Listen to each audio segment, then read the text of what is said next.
Good morning sa ating lahat. Tara mabilis ang basa ng ating libro guys. The Word in Other Words Bible Diary 2023. Today is 13 June 2025. Nandito na tayo sa page ng 18 July Tuesday, 15th week in Ordinary Time. That green, PS3. Pakisabayan ako sa inyong Biblia guys. The Word, first reading, Exodus chapter 2 verse 1 to verse 15. Now a certain man of the house of Levi married a Levite woman who conceived and bore a son. Saying that he was a goodly child, she hid him for 3 months.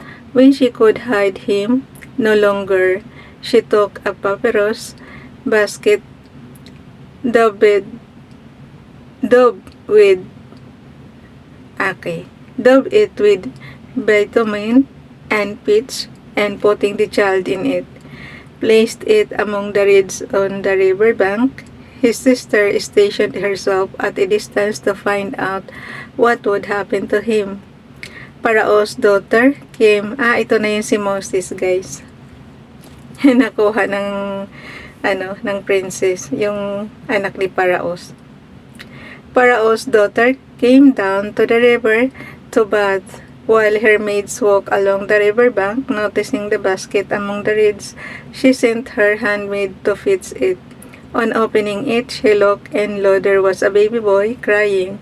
She was moved with pity for him and said, "It is one of the Hebrews' children." Then his sister asked Parao's daughter, "Shall I go and call one of the Hebrew women to nurse the child for you?" "Yes, do so," she answered. So the maiden went and called the child's own mother. Parao's daughter said to her, "Take this child and nurse it for me, and I will repay you." The woman therefore took the child and nursed it. Siyempre, anak niya yun eh. When the child grew, she brought him to Parao's daughter, who adopted him as her son and called him Moses. For she said, "I drew him out of the water on one occasion after Moses had grown up. When he visited his kinsmen and witnessed their forced labor, he saw an Egyptian striking a Hebrew, one of his own kinsmen. Looking about and seeing no one, he slew the Egyptian and hid him in the sand. The next day he went out again, and now 2 Hebrews were fighting. So he asked the culprit, 'Why are you striking your fellow Hebrew?' But he replied, 'Who has appointed you ruler and judge over us? Are you thinking of killing me, as you killed the Egyptian?' Then Moses became afraid and thought, the affair must certainly be known. Parao too heard of the affair, and sought to put him to death. But Moses fled from him and stayed in the land of Midian, as he was seated there by a well." Oh, kita mo guys, yung mga mabubuting tao nung araw, nakakapatay ng tao, pero love pa rin sila ni God. Diba sa generation natin ngayon, pag nakapatay ka ng tao is, syempre makukulong ka, and then, may record ka na masama. Okay, Gospel reading, Matthew chapter 11 verse 20 to verse 24. Jesus began to reproach the towns where most of his mighty deeds had been done, since they had not repented. "Woe to you, Chorazin! Woe to you, Bethsaida! For if the mighty deeds done in your midst had been done in Tyre and Sidon, they would long ago have repented in sackcloth and ashes. But I tell you, I will be more tolerable for Tyre and Sidon on the day of judgment than for you. And as for you, Capernaum, will you be exalted to heaven? You will go down to the netherworld. For if the mighty deeds done in your midst had been done in Sodom, it would have remained until this day. But I tell you, it will be more tolerable for the land of Sodom on the day of judgment than for you." In other words, by Father Andrew Amanor, SPD Christ the King Seminary, QC. Into this reading, we read about mighty deeds happening in the lives of certain characters. In the first reading, 2 miraculous events have been recorded in the life of Moses, when he was saved miraculously as a child and as a young adult. He could have lost his life in both instances, but he survived. Like any human being, Moses might have thought or asked himself, how did I survive this? Why did God save me? These were opportunities for Moses to try to become a better person. So, naging mabuting tao siya, kaya lang yung pag nagligtas ba siya ng kapwa niya Hebrews, yun. Kaya siya nakapatay ng Egyptian. In the Gospel, the words of Jesus are like an oracle of judgment. Jesus tells the crowd that the people who live in the cities mentioned have wasted time. All the crowd that the people who live in those inulit ko lang. Jesus tells the crowd that the people who live in the cities mentioned have wasted the time. All the opportunities were given them to change, to help them to become better people, but they have failed to change. Opportunities are going to come into your life from time to time. When they do take them, don't let them slip off without realizing that they are meant for you to change and be a better person. Being alive today is the greatest opportunity. Totoo yan. God has given you. Let this opportunity change your life for the better. Totoo yan, guys. Naalala niyo yung COVID-19? Ako, kumbaga sa swerte tayo mga nakasurvive, diba? Yung iba hindi kinaya. Naisip ko naman, siguro kaya sila namatay kasi, diba nga balot na balot nung araw. Parang paano ka makakahinga kung balot na balot ka, diba? So, parang tingin ko isa pa yun sa dahilan kaya sila namatay. Basahin pa ba natin July 19? Okay, basahin natin. 19 July, Wednesday, 15th week in Ordinary Time. That green comma, P is 3. The word first reading, Exodus chapter 3, verse 1 to verse 6, verse 9 to verse 12. Lockdown na naman ito, guys, kaya balikan nyo na lang yung sinasabi ko para hindi kayo malito. I-post nyo lang, tapos backward nyo yung video. Meanwhile, Moses was tending the flock of his father-in-law, Jethro, the priest of Midian.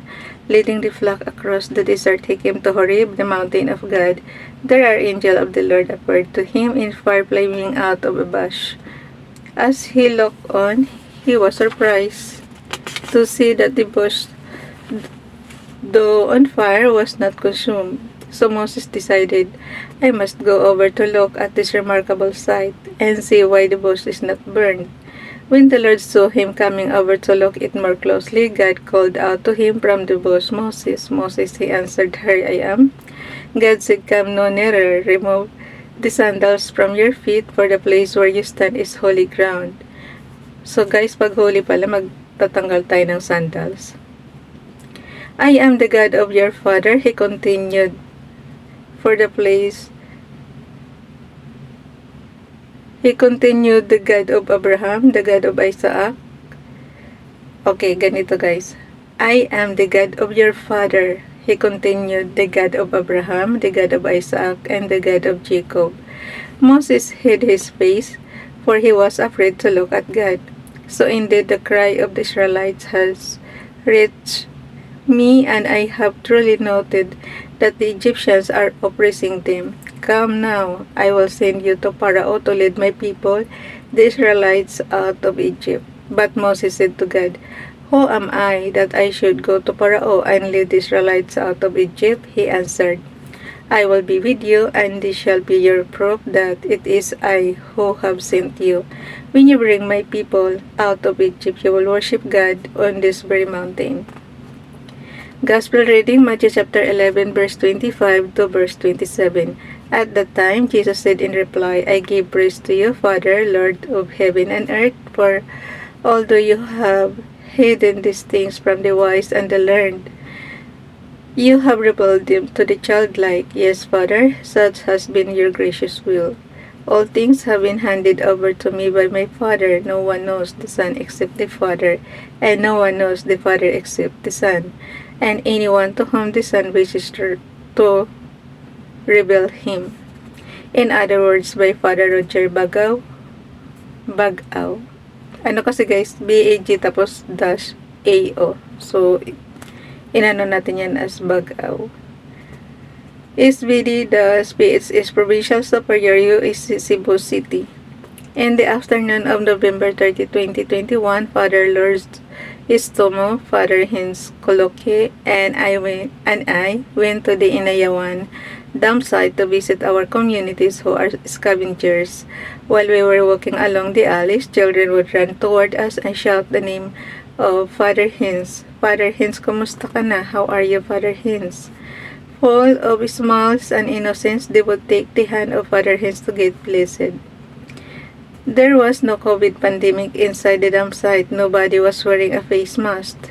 Perhaps the viruses inside the dam site were far more potent than COVID.